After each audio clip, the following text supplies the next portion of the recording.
All right, so in 2010, you released Jon Connor as Vinnie Chase season 1 and then season 2. You're a big movie bluff, right?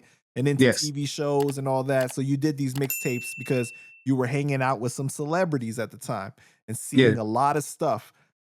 So you felt like the character. So can you talk to us about like that project, maybe some things you might have been seeing, you know? I think I was evolving at that time, man, just from looking at, like I said, growing up in Flint, I used to look at these people like they were superheroes, like they were inhuman.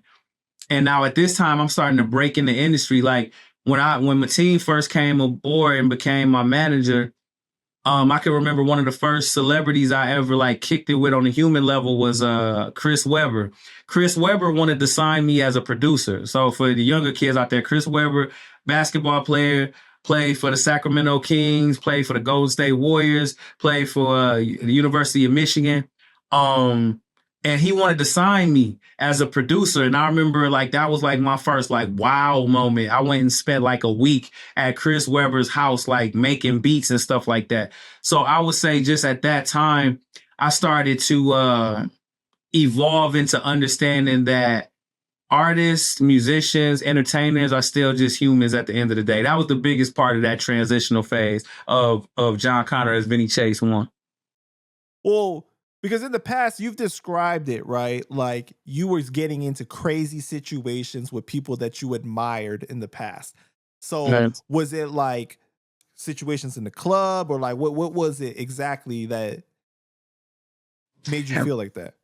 Well, you might see somebody you looked at on TV and admired, and you see them in the club drunk and belligerent and falling over themselves, and you just like, damn, that's what they like in real life. Or you see somebody you grew up looking up to, and they disrespectful to women, like not even like, because we all done had our moments or whatever of being dumb and young, but I mean just like, you know, just being an asshole, like, you know, so just those type of situations, man.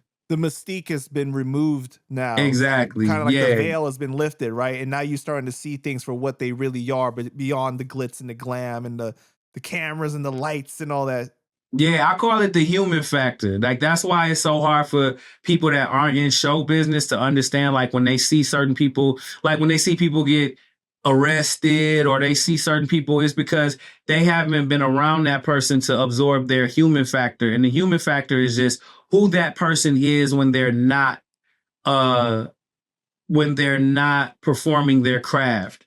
It's like people that watch entertainment, like if you watch sports, you have an emotional attachment to them because you like, they're making you feel something because of their craft. Like you're watching them play the sport, but you don't know who the fuck they are. Their human factor when they get off the court or off the field. As a musician, we make you feel a way while you're listening to the song, but you have no idea what that person's human factor is when they get out of the studio, you know?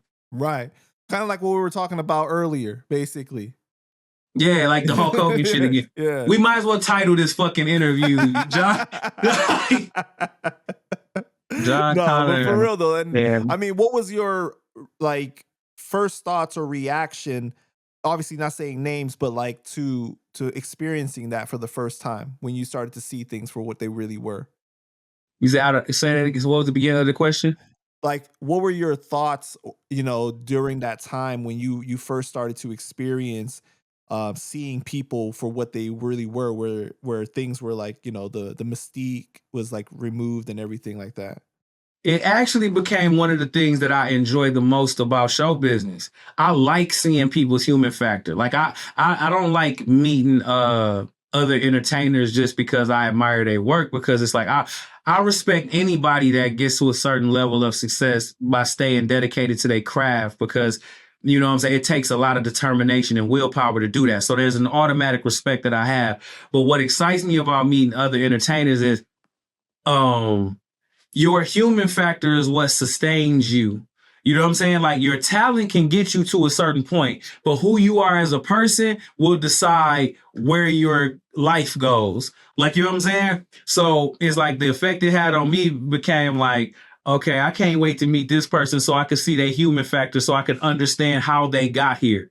Like, you know what I'm saying? Like, or how they became what they became. Because, okay, the talent, everybody's fucking talented. You know, a wise person, God bless the dead, his name is Bernard Terry. He told me, he said, JC, you're going to make it. And I said, why you say that? He said, because you're a likable person. He said, you can have all the talent in the world, but if you're not a likable person, who's going to want to work with you? Don't nobody want to be around an asshole in the studio. So it's like people have to understand that as much as your talent can get you to certain places, who you are as a person is what sustains you. So I love seeing people's human factor, man, because it'd be like, oh, that's how you got here, man. Yeah. So was it shocking for you at all when it first started, though? Nope. I kind of took to it like a fish to water. It was like, here's the thing. I've said this too at different points in my life. In school, I wasn't really a math guy, a science guy, or whatever. You know how sometimes in school people can just take to certain things?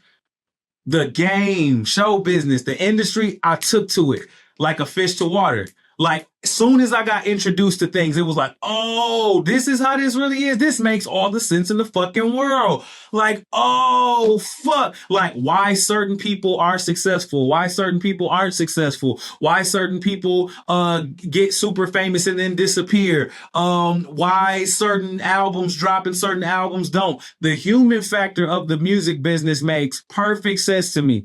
So it didn't necessarily shock me. It was like, now this makes sense to me. Got you. Okay.